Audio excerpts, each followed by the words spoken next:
Hello students, मेरा नाम कुसुम त्रिपाठी है। मैं लास्ट 18 ईयर से इंग्लिश पढ़ा रही हूँ। लॉकडाउन के इस पीरियड पे चूँकि अब स्कूल बंद है, कोचिंग बंद है, तो मुझे लगा कि मुझे आप लोगों से जुड़ने के लिए जो है यूट्यूब की हेल्प लेनी चाहिए, तो इसलिए मैं ये सारे वीडियोस लेके आई हूँ। और बच्चों, ये पूरा एक कंप्लीट कोर्स चलेगा।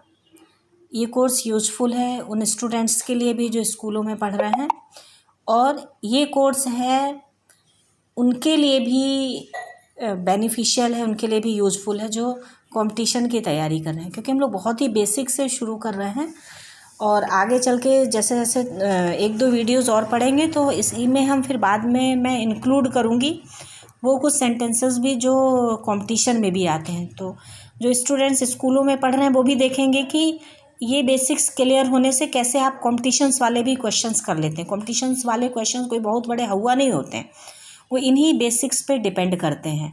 तो एक दो वीडियोज़ हो जाएं तो उसके बाद फिर मैं जब ये जो टॉपिक वाइज जो हम लोग वीडियोज़ लेके आ रहे हैं, उसके साथ साथ वो जो एग्ज़ाम में आते हैं, जो कंपटीशन के एग्ज़ाम्स में क्वेश्चंस आते हैं, हम लोग एक दो वो भी लेके चलेंगे। तो जिससे आपको ये क्लियर होगा कि आप देखिएगा कि ये टॉपिक्स का पढ़ना कितना इम्पॉर्टेंट है और किस तरह से आप कॉम्पिटिशन्स वाले क्वेश्चंस भी अटेंड कर पाते हो इनकी हेल्प से।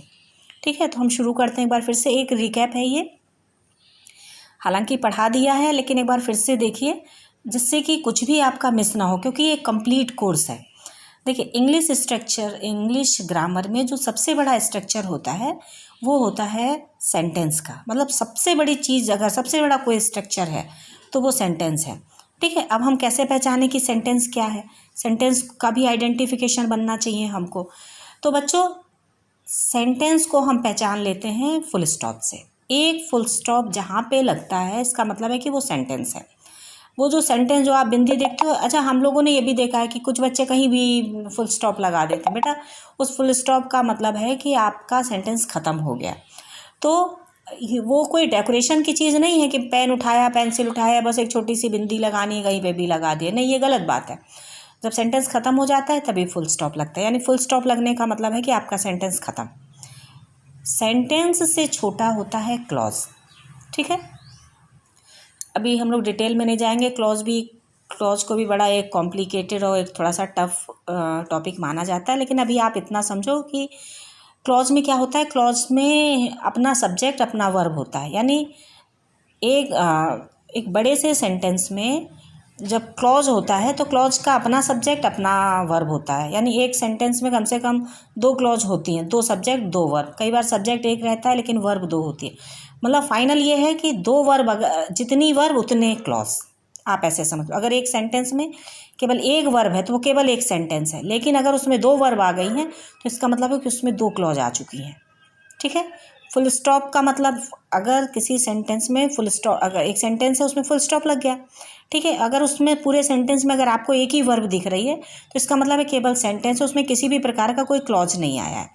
लेकिन अगर उसी सेंटेंस में आपको दो वर्ब दिख गई हैं तो उस दो वर्ब का मतलब है कि दो क्लॉज आ चुकी हैं। तो ये आइडेंटिफिकेशन है, अभी आप सिर्फ इतना समझो। ठीक है, उसके बाद उससे छोटा होता है फ्रेज। फ्रेज क्या होता है? वो भी कलेक्शन ऑफ वर्ड्स होता है। वो मीनिंग को कंप्लीट नहीं करता है, लेकिन वर्ड से ज़्यादा उसमें, मतलब एक वर्ड से ज़्यादा उसमें जो इंक्लूड होता है ना। It is a group of words जो which does not complete the meaning, जो मीनिंग कंप्लीट नहीं करता लेकिन ग्रुप ऑफ वर्ड होता है। उसके बाद बेटा फिर वर्ड होता है, और फिर लास्ट में होता है अल्फ़ाबेट। अगर हम इसको, ये तो अभी हमने ऊपर से नीचे पढ़ा, ऊपर से नीचे आप पढ़ा हमने, देखिए आप कैसे सेंटेंस होता है, फिर क्लॉज होता है, फिर फ्रेज होता है, फिर वर्ड होता है, फिर अल्फ़ाबेट होता है।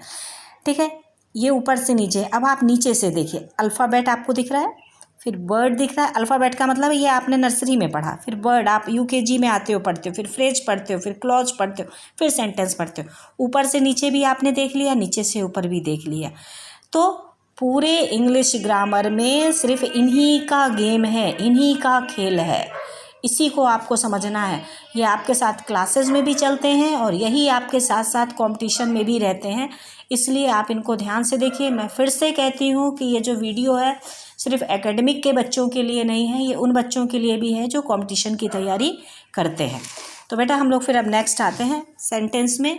अब हम ने पहले वीडियो में हम लोगों ने देखा था वीडियो में कि एक सेंटेंस बनता है सब्जेक्ट वर्ब और ऑब्जेक्ट से। ठीक है, तो हम सब्जेक्ट को कैसे आइडेंटिफाई करें। आप देखिए, अगर किसी से ये पूछा जाए कि सब्जेक्ट क्या होता है, तो सब्जेक्ट होता है डूअर। एक तो डेफिनेशन ये आएगी। दूसरा, जो सेंटेंस में एक्शन करता है वो भी जो है सब्जेक्ट कहलाता है या डूअर कहलाता है। या सेंट्रल आइडिया, सेंटेंस का जो फोकस होता है वो भी जो है सब्जेक्ट कहलाता है। क्योंकि कई बार हम देखते हैं कि सेंटेंस में कोई काम नहीं हो रहा है लेकिन सब्जेक्ट रहता है। जैसे Ram is a teacher, Ram is a teacher, Ram एक टीचर है। अब इस सेंटेंस में कोई काम हुआ क्या? टीचर होना ना होना ये कोई काम तो नहीं है, लेकिन सेंटेंस इस सेंटेंस में सब्जेक्ट है। तो सब्जेक्ट की जो डेफिनीशन है वो कोई एक नहीं है, एक डेफिनीशन से वो पूरा नहीं हो रहा है। आज हम लोग सब्जेक्ट को बहुत अच्छे से समझेंगे। तो हमारे कहने का मतलब है कि जो सब्जेक्ट है वो डूअर होता है, जो डूअर है वही सब्जेक्ट होता है। या एक डेफिनेशन, एक बात और निकल के आती है कि सेंटेंस का जो सेंट्रल आइडिया होता है, जो फोकस होता है, जिसके बारे में सेंटेंस में बात की जा रही है, वही सब्जेक्ट कहलाता है। ठीक है, अब आप एक सेंटेंस देख लो, अर्पिता टीचर्स इंग्लिश। तो टीच कौन करता है? इंग्लिश कौन पढ़ाता है? अर्पिता। तो अर्पिता जो है सब्जेक्ट हो गई। फिर दूसरे सेंटेंस में आप देखो, English is taught by Arpita. अब आप सेकेंड सेंटेंस में अच्छे से देखना, हमारा जो सब्जेक्ट है वो इंग्लिश है। इंग्लिश कोई काम कर रहा है क्या? इंग्लिश को तो पढ़ाया जा रहा है, इंग्लिश पे तो खुद काम हो रहा है। आप बताओ, क्या इंग्लिश कोई खुद काम कर रहा है क्या? इंग्लिश आया, बोला चलो भाई मैं पढ़ाता हूँ, पढ़ो मुझसे, ये तो ऐसा तो कभी होता नहीं है। मतलब सेकंड सेंटेंस में आप देखो, इंग्लिश पे काम हो रहा है, लेकिन इंग्लिश यहाँ पे सब्जेक्ट है। आपको समझ में आया? सब्जेक्ट क्या है यहाँ पे? इंग्लिश है। इसका मतलब है कि जो हमारी पहली वाली डेफिनेशन थी कि जो एक्शन करता है वही सब्जेक्ट होता है, ये गलत हुई। हम ये नहीं कह रहे हैं कि हमारी पहली वाली डेफिनेशन गलत है, वो डेफिनेशन कुछ इनकम्प्लीट है, सिर्फ हम इतनी बात करें। हमने बिल्कुल ये नहीं कहा कि वो गलत है, वो डेफिनेशन थोड़ी सी इनकम्प्लीट है। तो आप देखिए, English is taught by Arpita. अब इसमें इंग्लिश तो काम कुछ कर नहीं रहा है भाई, वो तो इंग्लिश पे काम हो रहा है ना, तो इंग्लिश तो काम नहीं कर रहा है।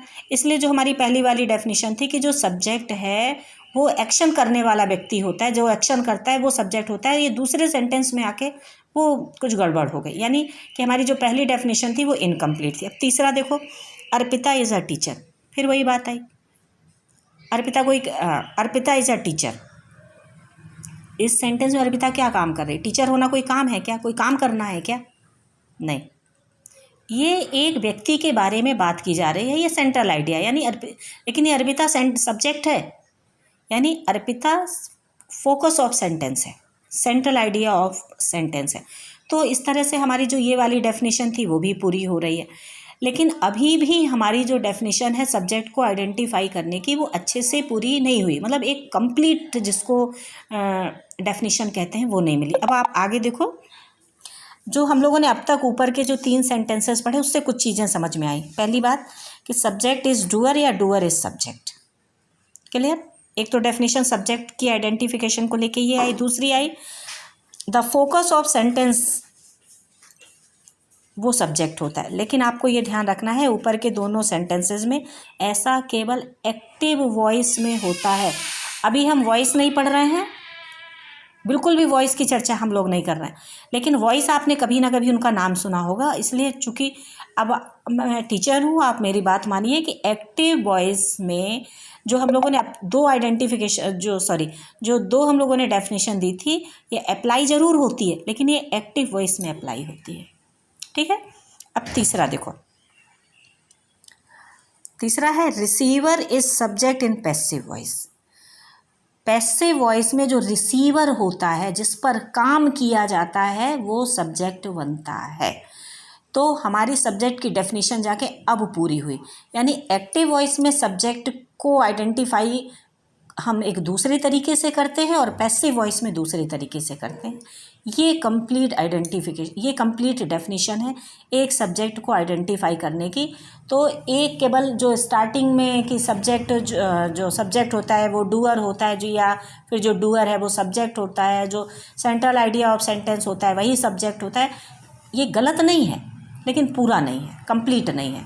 ये कंप्लीट कैसे होता है, जब हम इसमें ये चीज़ और ऐड कर लेते हैं, क्योंकि हमने आपको ये वाला एग्जाम्पल, आप ये वाला एग्जाम्पल देखिए, English is taught by Arpita.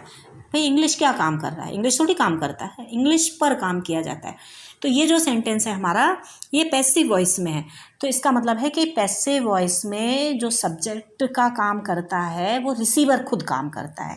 तो इसलिए हमारी जो दो ऊपर की डेफिनेशंस थी वो कंप्लीट नहीं थी, गलत नहीं थी, सिर्फ कंप्लीट नहीं थी। तो ये जो हम लोगों ने पैसिव वॉइस वाला एग्जाम्पल लिया, उससे जाके ये बेटा पूरा हो जाता है। होप आपको समझ में आया होगा। अब आप देखिए, सब्जेक्ट आइडेंटिफाई करने का ये कंप्लीट और बिल्कुल सॉलिड तरीका है। इसके अलावा कोई चीज़ इसमें और ऐड नहीं होती है, ठीक है। मैं आपको फिर से कह रही हूँ कि ये कॉम्पिटिशन वाले बच्चों के लिए भी है, ठीक है। अगला आप देखिए, how to identify verb. Verb देखिए, पिछले वाले सेंटेंसेस इस डायरी में इस पेज पे हैं। Arpita teachers English. अब हम वर्ब कैसे पहचानें, देखिए वर्ब को पहचानने का तरीका देखिए, ये हमने लिखा हुआ, एक बार आप इसको देखिए खुद से। वर्ब एक्शन को रिप्रेजेंट करता है, क्लियर। वर्ब की फर्स्ट सेकंड थर्ड फॉर्म होती है, और वर्ब स्टेट को बताता है, ठीक है, स्थिति को बताता है। जैसे Ram is a teacher, I am teacher, you are student, she is good girl, ठीक है। ये इस तरह से ये स्टेट को रिप्रेजेंट करता है। तो वर्ब को आइडेंटिफाई करने का तरीका है कि वर्ब की फर्स्ट सेकंड थर्ड फॉर्म होगी। अब आप देखो, अगर हम कहें अर्पिता टीचर्स इंग्लिश, अब हम इसमें हालांकि हमने अंडरलाइन किया है, पर आप अर्पिता को देखो, अर्पिता की फर्स्ट सेकंड थर्ड फॉर्म हो सकती है क्या? नहीं हो सकती ना। इंग्लिश की फर्स्ट सेकंड थर्ड फॉर्म हो सकती है? नहीं हो सकती। टीच की हो सकती है, इसलिए टीच वर्ब है। फिर आप देखो इज़। अच्छा, टेंस आप लोगों ने पढ़े होंगे, आपने देखा होगा कि इज़ एम आर ये सब आपने पढ़ा हुआ है, ये हेल्पिंग वर्ब के रूप में आती है। लेकिन बेटा इज़ एम आर ये मेन वर्ब का भी काम करते हैं, ये हम लोग आगे के वीडियोस में देखेंगे। तो यहाँ पे जो English is taught by Arpita, जो इज़ है ये मेन वर्ब का काम कर रही, ठीक है। English is taught by Arpita, यहाँ पे जो इज़ है ये हेल्पिंग वर्ब का काम कर रही है। हाँ, इसमें अर्पिता इज़ अ टीचर, इसमें मेन वर्ब है, ऊपर वाले में मेन वर्ब जो है नहीं थी। अर्पिता इज़ अ टीचर, इस वाले सेंटेंस में आप देखो, आप कहोगे ये तो इज़ तो हेल्पिंग वर्ब है, ये हेल्पिंग वर्ब नहीं है। अर्पिता इज़ अ टीचर, जो इज़ है यहाँ पे ये मेन वर्ब का काम कर रही है। तो इस तरह से ये अर्पिता के बारे में बता रही है, ठीक है। तो इस तरह से हम वर्ब को आइडेंटिफाई करते हैं। फिर तीसरा है हमारा ऑब्जेक्ट को आइडेंटिफाई करना, वो हमने आपको बता दिया था पहले वाले वीडियो में ही, बहुत अच्छे से वो क्लियर था। एक बार फिर से उसका रिकैप कर लेते हैं। हमारे सेंटेंस में ऑब्जेक्ट है या नहीं, ये हम वर्ब में वॉट या हुम लगा के पहचानते हैं। देखो, अर्पिता टीचर्स वॉट, क्या पढ़ाती है अर्पिता? इंग्लिश। आ गया आंसर, यानी इंग्लिश जो वर्ड लिखा हुआ है ये ऑब्जेक्ट है। समझ में आ गया। अब थर्ड वाला सेंटेंस देखो, अर्पिता इज़ अ टीचर। तो अब आप इसमें वॉट और हुम लगा के आप कर लो, कुछ भी आंसर नहीं आने वाला। इसका मतलब है कि इसमें ऑब्जेक्ट नहीं है, ठीक है। अब ये बाद की बात है कि फिर इज़ जो टीचर है वो क्या है इसमें, ठीक है। ये सब्जेक्ट कॉम्प्लीमेंट है, लेकिन ये हम अभी नहीं, बाद में पढ़ेंगे। नहीं तो फिर जो चीज़ें अभी ज़रूरत हैं, जो हमारा टॉपिक है अभी हम केवल उसको कवर कर रहे हैं, ठीक है। दूसरा सेंटेंस हम लेते हैं, शी टीचर्स मी इंग्लिश। तो शी टीचर्स हूँ, मुझे पढ़ाती है, मी ऑब्जेक्ट हो गया। तो इस तरह से हम इसको पढ़ के और समझ के करते हैं। और आई होप आपको आज का वीडियो समझ में आया होगा। और जो कल से जो अब वीडियोज़ आएंगे, चूँकि हम लोगों ने पार्ट्स ऑफ स्पीच भी पढ़ लिए हैं, तो कल से अब हम नाउन को शुरू करेंगे, प्रॉपर तरीके से नाउन को पढ़ना शुरू करेंगे, ठीक है। होप आपको पसंद आया होगा। और आपसे रिक्वेस्ट है कि यदि आपको ये वीडियो पसंद आ रहा है, मेरे बताने का तरीका पसंद आ रहा है, कंटेंट डील करने का तरीका आपको पसंद आ रहा है, टेक्निक अच्छी लग रही है, तो प्लीज़ लाइक करें और सब्सक्राइब करें। Thank you very much.